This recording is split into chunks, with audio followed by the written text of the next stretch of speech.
as you're probably aware, it's been widely reported that the mining rights to Mount Rushmore is actually held by a Canadian company. They say that they want to do preliminary explorations to see if there's any plutonium in the mountains. They want to do precision blasting in the off-season, but some people are saying that's not acceptable. They should be forced to drill into the heads from behind. What do you think? I think probably from the back. I think from the back of the mountain. Why mess up? You know, this is a national monument. Choose the course which has the least impact on the environment. And if that involves precision blasting, which it should, I think that's probably okay.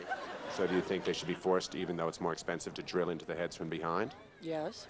The Canadian government, after many, many years of asking and being turned down, has finally gotten permission from the U.S. government to build an exact replica of Mount Rushmore. And there's also talk of adding, in a phase 2, of 3 extra heads, Taft, Nixon, and Mulrooney. What do you think of that? I don't like that at all. I don't like that at all. And not Taft, Nixon, or Mulrooney? No. Not particularly Taft. I think FDR should be on there. Right. No. So you wouldn't mind seeing Mulrooney added on? No. Do you think Taft, Nixon, and Mulrooney are not prime examples of the best American presidents? I think there's others that show more American spirit.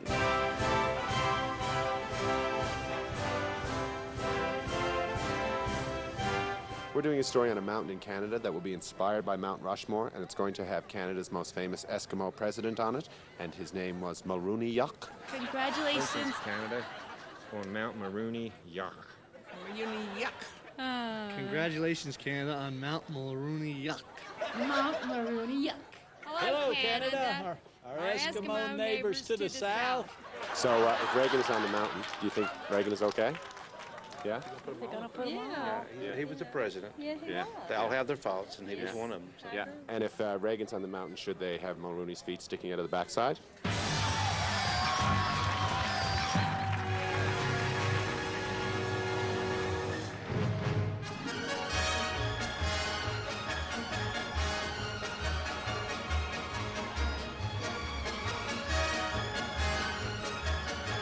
Do you think that America should be bombing Bouchard? Yes. Should NATO be bombing Bouchard? Yeah. Do you think America should be bombing Bouchard? Yes. Yes? Yes. Do you think that the United States should just stand by and allow Canada to ignore the U.S. Constitution and everything that great document stands for? No, I don't think so. No? No.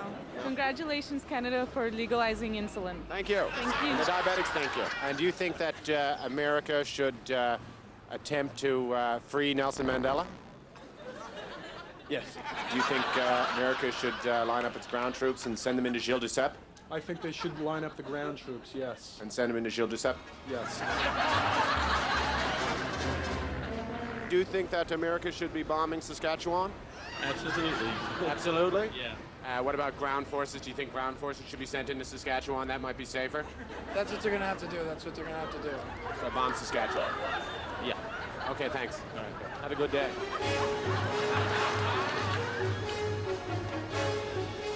Congratulations, Canada, for getting a McDonald's. Congratulations, Canada. 800 miles of paved road. How about ground troops lining up and entering Gilles Duceppe? How do you feel about that? Got to do what you got to do. If we're going to get in it, might as well get in all the way. And how long do you think Gilles Duceppe could withstand the pounding? Not much longer.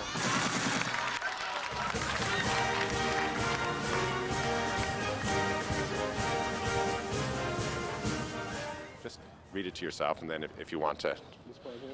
Yeah. To the Right Honorable Paul Martin Jr., Prime Minister in Waiting. I'm not sure how to say that. How do you say that? Tet. Ted de Merde. Dumer. Ted Dumer. Tet du Merde. Tet de Merde. Excellent. Tet du Merde, Ottawa, Canada.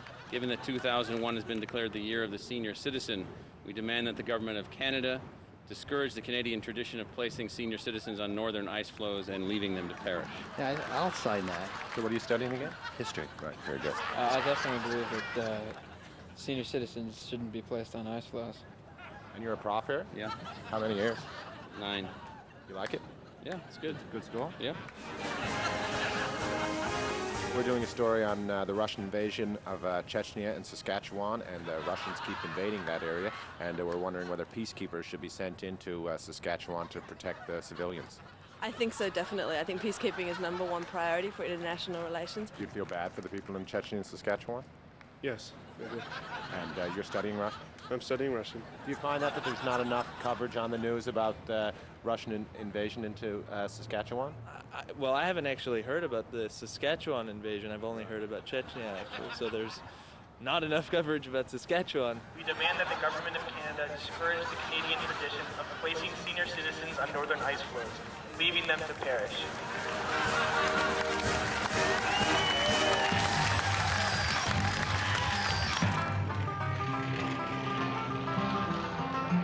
We're doing a story on your state capitol building here, and it's a downscale replica of the Capitol building in Washington, D.C. And our Capitol building in Canada is actually a downscale model of your Capitol building, except it's made out of ice. It's an igloo, you see. And we're worried about global warming and the fact that it might melt, so we're putting a dome over it. But in order to pay for it, we have to attract tourists. Would you be interested in visiting the Canada's national igloo? Absolutely. Yeah? Sure. Congratulations, Canada, on preserving your igloo. Congratulations, Canada, on preserving your national igloo. Yes, indeed. Well, congratulations, Canada, on becoming part of North America. Thank you very much. As of the year 2000, we'll be part of North America. Do you think that's a good idea? I don't know. Would you pay money to visit Canada's national igloo? I don't plan on ever going up there. No? No. I never heard of a building made out of ice anyway. You never heard of an igloo? Well, yeah, but not a capital. Well, it's Canada. Sounds right. As part of the new millennium, one of the things we're doing is going to get a new currency. We want to call it the Canadian dollar, but the U.S. Treasury says that they own the name dollar for their currency, just like in Britain it's called the pound, in America it's called the dollar. We want to call ours the dollar, but they don't want us to call it the dollar. They want us to call it the loonie. What do you think of that? As part of the Millennium celebrations in Canada, the King of Canada will be doing a tour of the United States and be visiting Arkansas. His name is King Lucien Bonhomme. King Lucien Bonhomme, welcome to Arkansas. Because it has a loon on it.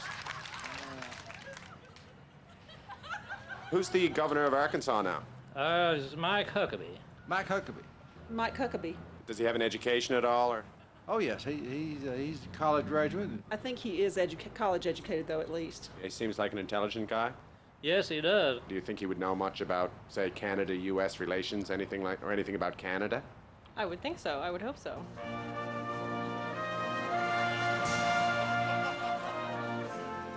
Hi, I'm Governor Mike Huckabee of Arkansas, wanting to say congratulations, Canada, on preserving your national igloo. Thank you, Governor. Thanks for being part of 22 Minutes. Thank you. The most watched news team in Canada. Excellent. Thank you. Oh, Canada, we are on top. We're close to the North Pole. Manitoba Dutch. Oh yeah, I like this one. Buchenstaben. Yeah, Buchenstaben for your cup of coffee. Yeah, so if in Manitoba, because they only speak Dutch and all the signs have to be in Dutch, if you want to open a Starbucks there, your sign has to say Buchenstaben. Yeah, you can put Starbucks under it, it has to be smaller. But it has to be smaller.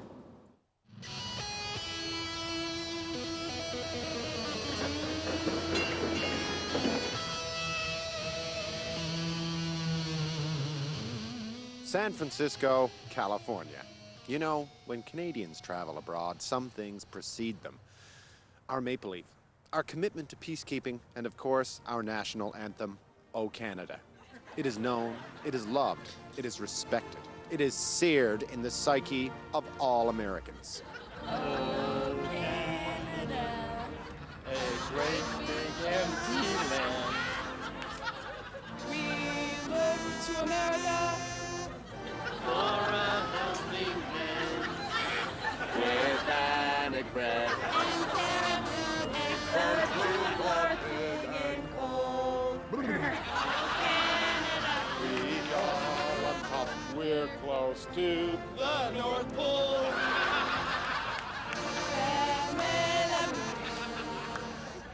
Manger petit. Canada, a lovely winter dream. Oh, Canada.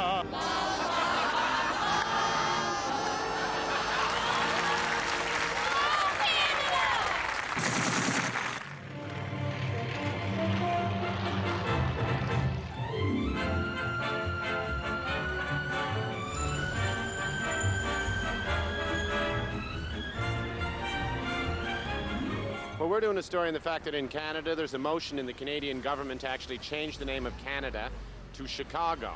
Because as you probably know, Chicago is a native term. It means the land where root vegetables grow. That accurately describes Canada as a nation. We're wondering what people in Chicago think of that idea. Why would they want to take the name of Chicago? That belongs to us. I think that sounds awkward. No, they can't take our name. It's our name. I think that'd be pretty cool, yeah. Great, I'd be honored, man. I think we would all party. So you don't like the idea? No, I certainly do not. Congratulations, Canada, on getting FM radio. Now, the President of the United States says he's sending in 600 troops into East Timor, and if that doesn't do the trick, then he may be forced to bomb the mall in West Edmonton. Bomb who? The West Edmonton. They could bomb East Timor and West Edmonton. Do you think that's a possibility?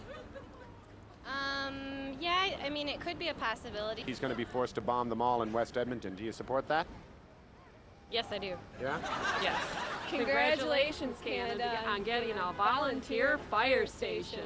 Congratulations, Canada, on getting grade 9. We're doing a story on the fact that in Canada, as in the United States, of course, there are 4 seasons. But all across Canada, many people believe that none of the 4 seasons accurately describe the 2 months of darkness that all of Canada experiences in July and August. So there's now a movement afoot to actually have a 5th season in Canada. And we have 3 names: the slumber, the equinox, or the Canadark. Canadark. You like Canadark? Yeah. Canadark. You like Canadark? I think Canadark's pretty cool. Yeah? Canadark, definitely. Yeah, make it 3 on Canadark. Canadark. Canadark. There's 4 for the Canadark. How about just calling them the Montreal Canadiens? That's pretty dark.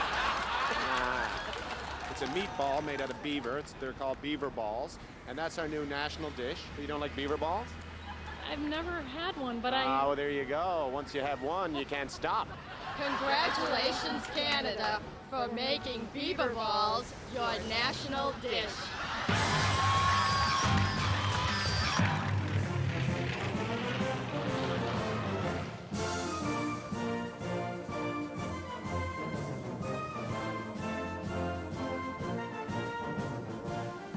Rick Mercer on location at Harvard University, where the great minds and the future leaders of a generation gather in the spirit of knowledge and wisdom which permeates this campus. You a student here at Harvard? Yes, I am. What are you studying? I'm studying biological anthropology. Biological anthropology. We're doing a student reaction to the fact that the Canadian government has announced that they're going to resume the seal slaughter in Saskatchewan. What do you think of that? Oh, I think that's ridiculous. I don't think there's any point in murdering seals. Are you a student here at Harvard? Yes, I am. And what are you studying? Biology. Well, that's good. This is kind of a biological question. We're down here getting students' reaction to the fact that the Canadian government has decided to resume the Calgary seal hunt. What's your reaction to that? I'm against it. Actually, I'm interested in conservation biology. Well, what about the fishermen in Saskatchewan say you can't catch a codfish, and that's because the seals are eating all the cod? Yeah, well, I guess they'll have to start fishing for something else. Well, if they don't resume the seal hunt in Calgary, what they're hoping would happen is that tourists could visit Calgary and get on a boat with the fishermen and go out to the ice floes and see the seals in their natural habitat. Would you consider ever doing that? Yes, I would. We're down here getting reaction to the fact that Canada is opening a university. Would you ever consider going to a university in Canada? It's our first one. Congratulations, Canada, on opening a university. Thanks very much. Best of luck with your degree. In Canada, because of the separatist movement, the French separatist movement in Canada, we've decided to allow Irish Canadians to vote. Do you think that's a good idea? Of course. Congratulations, Canada, for allowing the Irish to vote. Well, they're not allowed to vote as it stands right now in Quebec because of, it's Quebec and they're a very different place. Congratulations, Canada, for allowing the Irish to vote. Are you a professor here at Harvard? Professor, yes. Yes, here at Harvard. Yeah. Well, we're down here getting reaction to the fact that the Canadian government has decided to resume the Saskatchewan seal hunt. What do you think of that? Well, I think it's bad myself. Yeah, I'd like to see that stop. Did you ever consider going to Regina and going on a fisherman's boat, traveling out to the ice floes and looking at a seal? I suppose that might be a nice vacation. So we might see you up there someday in Saskatchewan visiting the seals on the ice floes. Who knows? Good luck. Okay, good luck to you, sir. Thanks a lot. Teaching here at Harvard. That's right. Thank you.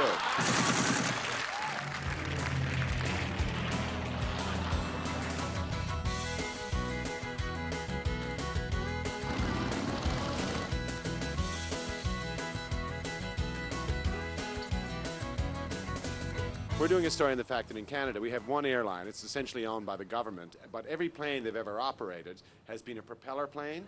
They've never had jets, and now in Canada they're thinking of getting jets. That's making a lot of Canadians nervous because they've never flown on one. Okay. Jets are a more quiet and comfortable ride. I'd always flown domestically inside of Canada, and you could see the propeller. Yes, yes. And when the propeller's going and all that, that makes you feel good. Yes. The jets have things that turn and yeah. For the different. When the engine does shut down, you can at least have it rotate, auto-rotate, and all that. We don't even use them. You don't even. Well, no, maybe we do. Yeah, we do. You think we should just stick with the propellers? Absolutely. Congratulations, Canada, on getting a second area code. Well, see, in Canada, we're on a different clock. We've always been on a 20-hour clock, which is similar to the French. And now there's some discussion that we should finally get in line with the United States and move on a 24-hour clock. So it's not synchronized with U.S.? No, because like an hour of Canadian time actually has like 65 American minutes. So the problem is, you as an American, you come to Canada to visit, and then your bus leaves at 4:30, and then you show up for 4:30, and it's really leaving what you really on our clock 10 after 5. You know what I mean? Well, yeah, I do, and I think you should go with U.S. time. It would be very confusing. This is the first I've heard about it. I had no idea that Canada was on a 20-hour clock. But it's actually the same amount of time, but just our minutes are longer. Okay. By American standards. Well, I think it should be switched. Yeah. Canada, please move to the 24-hour clock. Who's the governor now? Thomas Vilsack. His name's Tom Vilsack. Tom Vilsack. He's a lawyer by trade, I believe? He's a lawyer. So he's an educated man? Yes, he is. Yeah. The man is very smart. If he needs to know it, he knows it.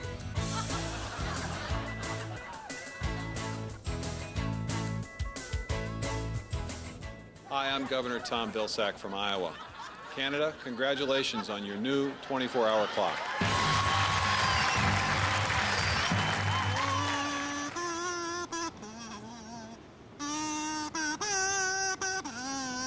Works better on high notes. Okay. You know? This one's not that good. You are tone deaf. I am. Because of its long history as the cheese capital of Canada, city officials are thinking of renaming the small town of Ottawa, but can't decide whether between Cheesetown or Cheddarville. That's good. I like that.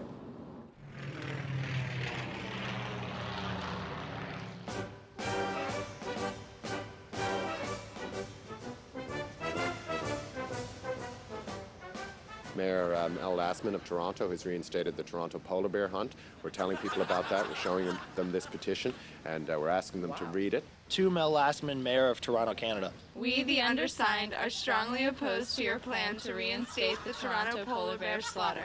We find this to be naive and uneducated approach. We find this to be a naive and uneducated approach to what is clearly a serious environmental issue. I am doing recruitment stuff for Green Corps. It's a field school for environmental organizing. I'd be happy to sign it. Okay, that'd be great. Actually, did you hear that the Prime Minister, Tim Horton, just got a double-double? I don't know what a double-double is. That means he has support of both sides of the Congress in Canada. Wow. What are you studying? Politics. Oh, yeah? I'm studying political economy here at Princeton, and congratulations to Prime Minister Horton on his double-double. Thank you very much. Thank you. Best of luck. You're a professor here at Princeton? Yes, I am. That's fantastic. All right. To Mel Lastman, Mayor of Toronto, Canada. We, the undersigned, are strongly opposed to your plan to reinstate the Toronto polar bear slaughter. We find this to be a naive and uneducated approach to what is clearly a serious environmental issue. Thank you very much. All right, you want me to sign? Yes, please. So how long have you been a professor here at Princeton? Since 1960.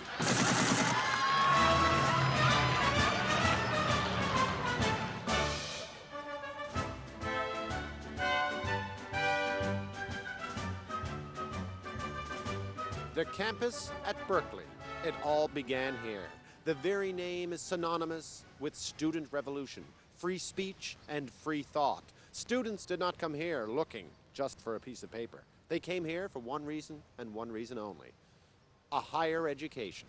Canada's new Prime Minister, Jean Chrétien, is one of the few black leaders in the G7. He's Canadian-African. I believe that diversity is very important, especially in government. Finally, the industrialized nations are getting to a point where they can elect a minority, and it's nice that it's happening in our own hemisphere. So you were happy to see him elected? Yes, I was. Canada just elected a new prime minister, and he happens to be of Chinese-Canadian descent. So his name is Jean Chrétien. Jean Chrétien? I think it's great. Yeah? Yeah. So you were happy to see when the recent G7 meeting, Jean Chrétien up there? Sure. I think it's a great progressive thing for Canada. So speaking as a political science student, I guess you're happy to see that Canada's prime minister is a Chinese-Canadian? Yeah, I hope that America follows with that. In Canada, we just built our longest suspension bridge. It's named after the Prime Minister, Peter Mann, so we call it the Peter Mann's Bridge. Lately, it seems that every week a special interest group is crawling up on the top of Peter Mann's Bridge and protesting. As a result, the government is thinking of making it illegal for anyone to go on top of Peter Mann's Bridge. What do you think? Do you think that we should make this illegal, or that's a legitimate form of protest? Actually, protest is the matrix for change. They do get a lot of attention. I mean, once, the first time a protester crawled up on the, Peter Mann's Bridge's head, it got a lot of attention. Definitely. I would say that that's why they're doing it. The government shouldn't be allowing people to get up on dangerous places like that, I would think. So basically, if you happened, if the world was a different place, you were born in Canada, and you were protesting, you could find yourself up on top of Peter Mann's Bridge? I'm scared of heights. I'm not likely to go on the top of Peter Mann's Bridge.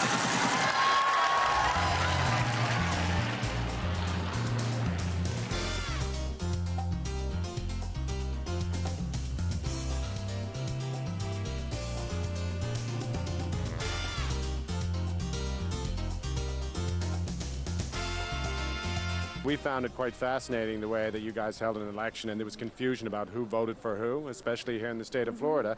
And we're wondering if there's any discussion of adapting a Canadian system, like a prop style of voting. So it's the pine cone bark system, and if you're voting for the guy who's in power, you put a pine cone in the box.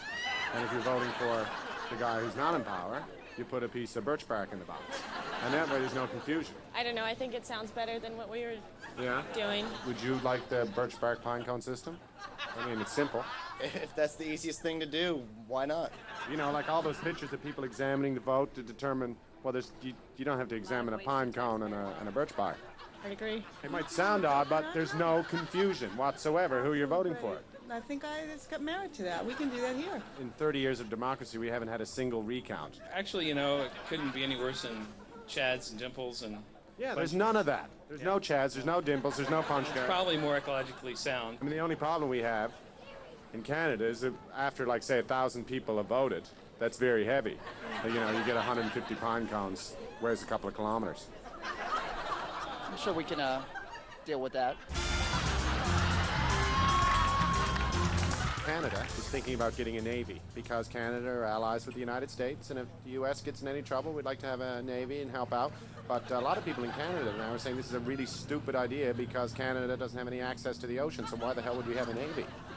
What do you think? Oh, I don't know. Do you think we should have a navy, or do you think it makes no sense at all? Well, it probably doesn't make a lot of sense. Do you think it makes sense? I don't know. Well, no, I don't, personally, but then I'm a journalist, so I'm supposed to be unbiased. I would say no. I'd say no. But do you think there's any point in Canada having a navy if we don't have any access to ocean? I don't know. I really don't know. I'd stick to the air then if you don't have water. We don't have harbors for a navy. Oh. Well, that's a good point, but I think if you can do it, everybody needs a navy. Right. Because you never know. I mean, look what we're going through right now. Maybe you could build a harbor. Or we would have to keep our Canadian Navy in a U.S. port. That would be really very good. Good trade relations. You don't need a navy. Just use the Americans. We'll help support you. So do you think it's kind of a dumb idea for Canada to get a navy if we don't have access to the ocean? No, I think they should still have a navy regardless. But we'd have to park our ships in U.S. ports. All right, we're all on the same side, aren't we?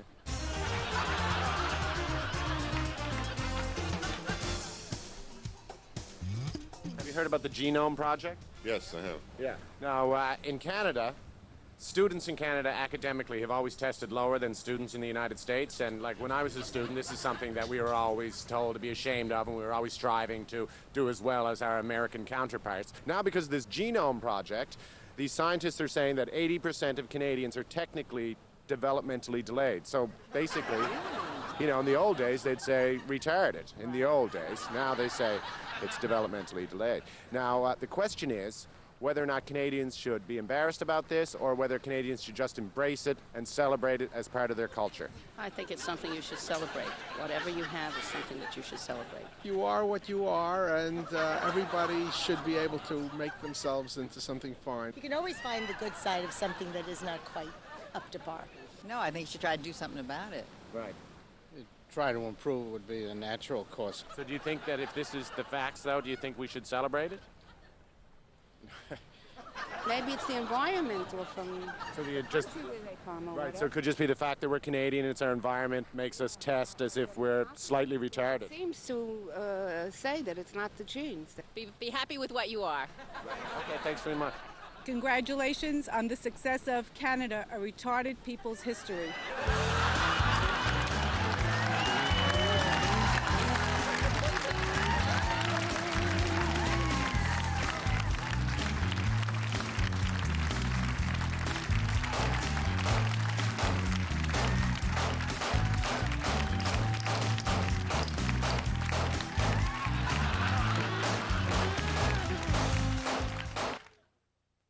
Is this a joke? No. It's not? No. Are you for real? Yeah. All right. Really? No. Really? 2001. This is a joke, isn't it? No. That's a joke. It's not. It's not. Why would you say that?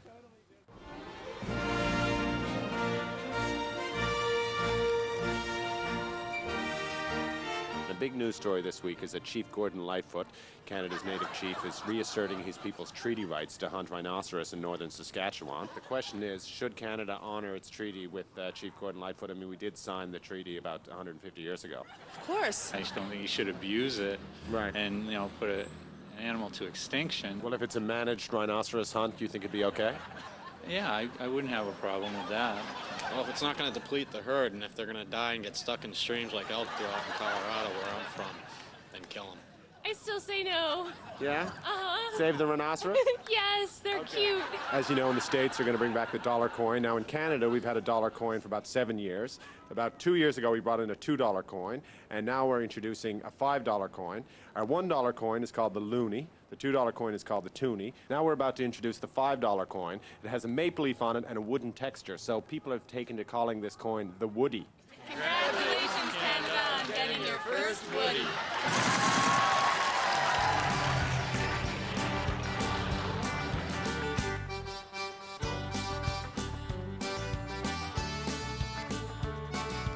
We're doing a story on the fact the Canadian government has decided to do away with the Union Jack. We're actually going to have our own flag now. We're pretty excited about that. And there's a couple of designs. One is kind of a hockey puck, a moose head, a flag with a fish, and another one is a maple leaf. What do you think? I would say the hockey puck. You go with a hockey puck? Yeah, Canada and hockey. Moose head. The hockey puck. I have to say the hockey puck. I think the hockey puck might work, though. Yeah? Of course, the hockey puck. I mean, that's what y'all are known for, isn't it?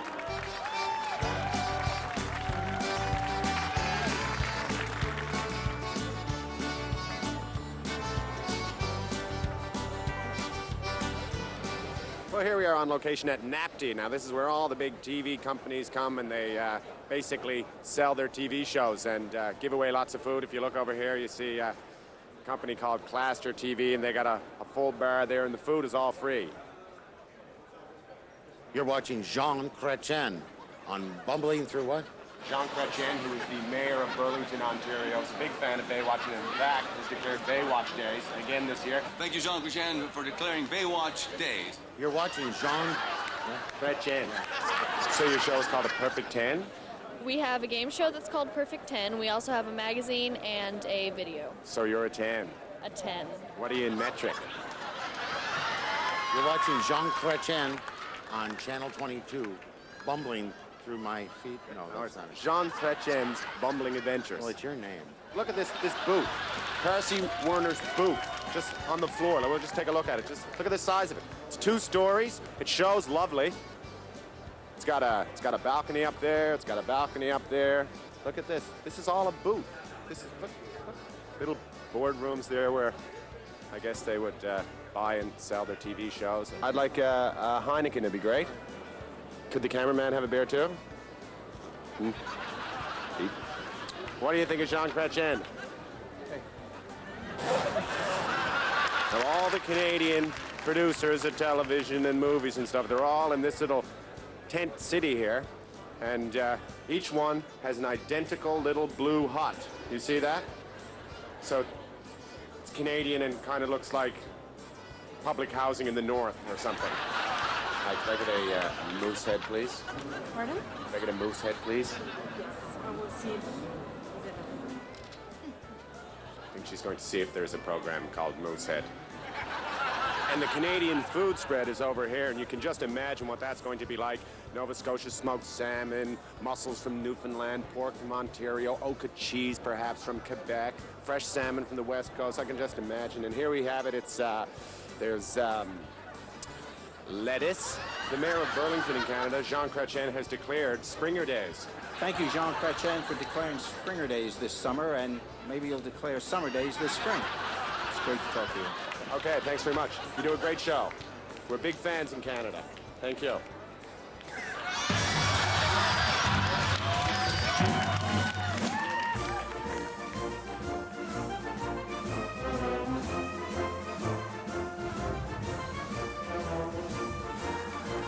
It was recently revealed that 70% of grade 7 students in Canada couldn't find their state on an unmarked map and also couldn't name their congressman. Do you think this indicates that there's a crisis in our education system in Canada? I think that would definitely indicate a crisis. That's pretty sad, yeah. Yeah? What about yourself? Yeah, I think it's disgraceful that people are that unaware of the world that they live in. Home state in Canada, there's really not that many of them, correct? No. There's like 11. Right. Yeah. Okay. Yeah, that's definitely a problem. Congratulations, Canada, on allowing dogs as house pets. We're planning to raise enough money to buy a few acres of rainforest land, and that helps to save the rainforest little by little. So I've got a message to Prime Minister Guy Lafleur up there in Montreal. To Prime Minister Guy Lafleur, Montreal, Canada. Whereas the Labrador mammoth elephantis is threatened by Labrador's unregulated urban sprawl. We respectfully ask that the Government of Canada designate Labrador's woolly elephant an endangered species. It's a great thing to do. All right, sounds good. Thank you. So you're trying to buy acres of rainforest? It's not a scam, is it?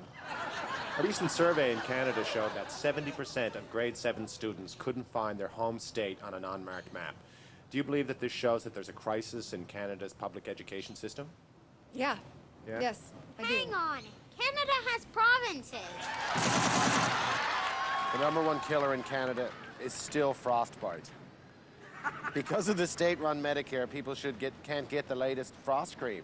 Do you think hospitals should be privatized so people can have access to the frost cream they need? Yeah, that's good, right? That's really good. Tragically, the #1 killer in Canada is still frostbite.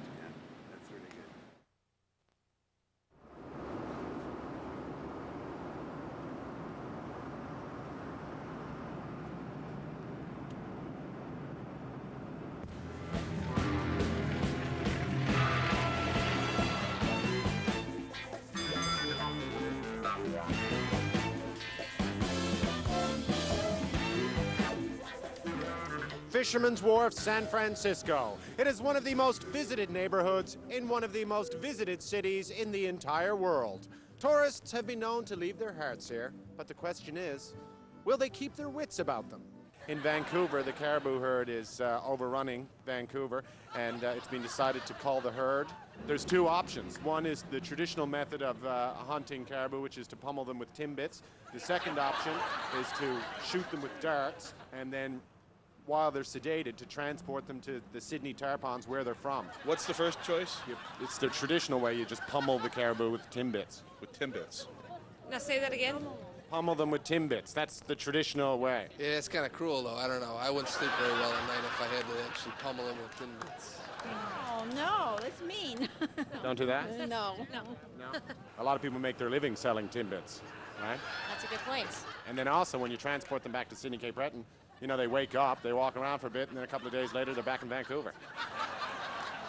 So that doesn't help the problem, then, does it? No. Get some good riflemen in there. Okay. Over the timbits. Or the timbits.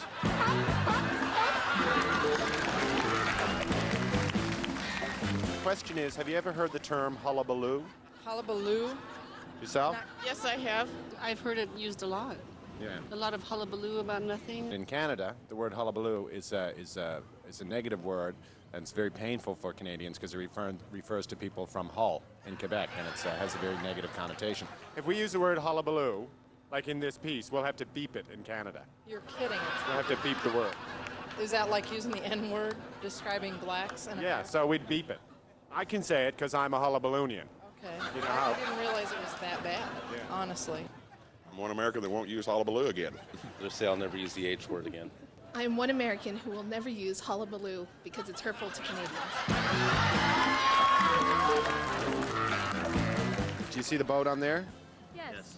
That's the Blue Nose. It was one of the most successful racing schooners in the world. It was a Canadian racing schooner, the Blue Nose. I don't know if you learned about it in school or not. Our most famous racing captain, his name is Blinky Mulrooney, is now building a replica of this boat.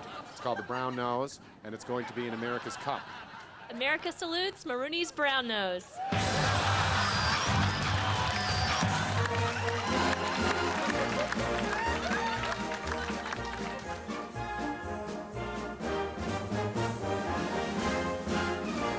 Work from Canada. Do you think Al Gore would know that Toronto was the capital of Canada? Well, I would hope so, but he probably does. You don't hear him talk about Canada, do you? No, you don't. Of course not. That's true, you don't. No. Do you think he'd know that Toronto was the capital of Canada? Well, I'll give him credit. He might know that. So you two are big Gore supporters? Very much so. Pretty politically active? Very much so. Yes. Do you think it might be a good idea if Canada allowed daily newspapers? Definitely think so. Why don't they? Congratulations, Canada, on reaching a population of 1 million. So you'd be voting for Gore? I believe so. Congratulations, Canada, for legalizing VCRs. So you used to work in news? I did for about 15 years. Congratulations, Canada, on legalizing staplers. Congratulations, Canada, on getting electric lights in Parliament. Congratulations, Canada, for finishing the Channel to China. If you were a Canadian, you'd like to see Canada allow daily newspapers? Absolutely. So we should have a daily newspaper in Canada? I would think that for those people that would take advantage of it, certainly. Mr. Gore, question from Canada. You know, it is a tradition that newly elected presidents always make their first foreign visit a trip to the capital of Canada. Can we expect to see President Gore in Toronto in the new year? Well, I'm just focused on the election. Do you think he'd know, like, that Toronto was the capital of Canada? Well, yeah, if you think that's real important.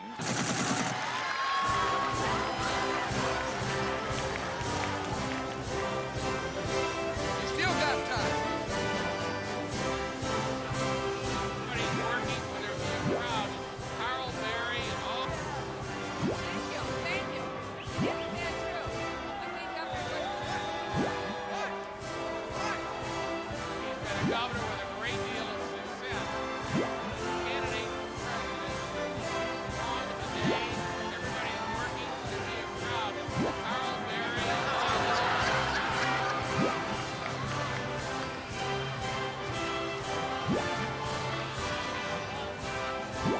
This state are going to the polls today.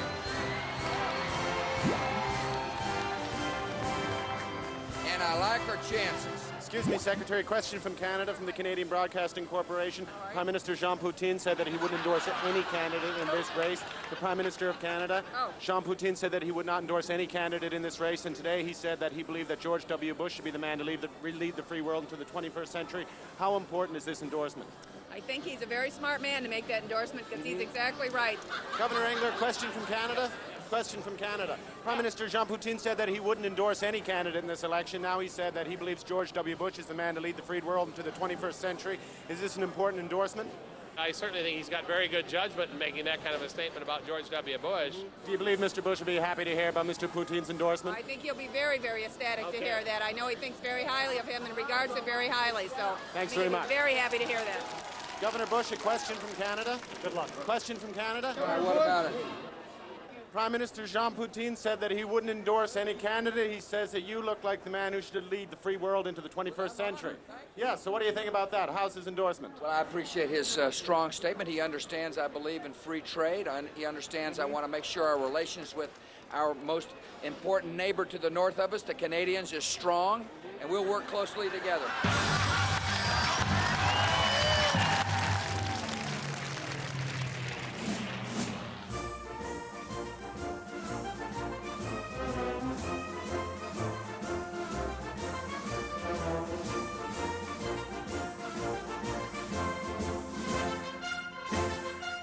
Stanford University, California. Graduates of this place have received 17 Nobel Prizes for science. It is located in the very heart of Silicon Valley. It is the first and only choice for those whose destiny involves the new knowledge and the global economy. In Canada, we're facing a doctor strike in Quebec, and the issue is smoking, because the Department of Health has said that doctors in Quebec can no longer smoke during surgery, and doctors see it as an assault on the French-Canadian culture if they can't smoke in the, the surgery theater. Okay. Well, I guess if they could get the permission of their patients beforehand. Actually, it really wouldn't bother me, but I don't speak for everybody. I think the patient should have the right to decide whether the doctor would be smoking. These people are saying, well, this is an attack on the French culture if we can't have a glass of wine and a cigarette during surgery, and sometimes they could go on for 5 hours. This is their argument. I understand that, but there's certain health protocols that need to be followed.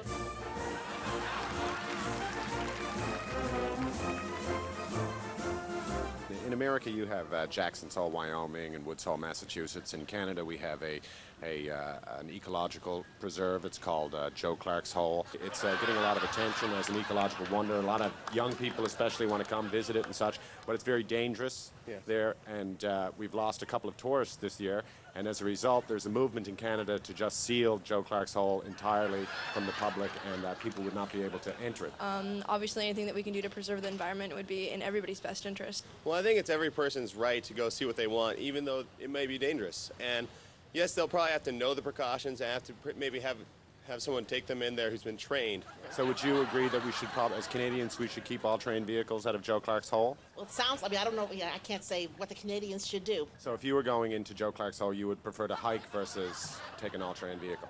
Yeah, or bicycle. No to helicopter tours in Joe Clark's Hole. Congratulations, Canada, for offering bilingual tours of Joe Clark's Hole. And on that note, it is time to say goodbye from Washington, D.C. I trust you'll agree when I say that this broadcast has a great educational purpose. In fact, it is my fond dream that someday this program will be shown in all of our schools. And if only one child is inspired by our 24-hour clock, our national igloo, our Saskatchewan seal hunt, or yes, even the bilingual tours of a great ecological preserve, well then, it will have been worth it. Good night from Washington, D.C. I'm Rick Mercer. God bless America. Very good. Well, we're doing a story on global warming in Canada. It looks like our polar ice cap is going to break in two, which would make Canada bipolar. And the plan is to push the two poles back together. What are you laughing at? Huh. Okay. Right? All right. And Canada has a tugboat. We call it the Theodore, and the idea would be that the United States would provide the other tugboat. So the question is, do you think the United States would assist a bipolar Canada in this endeavor? What are you laughing at? What? Serious? Yes, what? You're kidding, right? What, You're asking if... You've never heard of global warming? The United States will... You've never heard of global warming? Yeah, I have, but... okay. And the melting of the... Okay, what exactly are you asking? If the United States will... If our polar ice cap breaks in half, All right. which scientists are saying it will. Okay. The suggestion is, if we catch it early on, it can be put back together. Okay. By the use of tugboats. Okay. Right? Now Canada, like giant tugboats, really big ones, right? So you think that the United States should assist a bipolar Canada? What do you find? You're the only person who's found global warming funny. Are you serious? Not that I mind. I'm the only person who laughed at this? Yeah. Okay. Yeah, sure, why not? Okay. Yeah. Well, thanks very much. Okay, thank you. Thank you.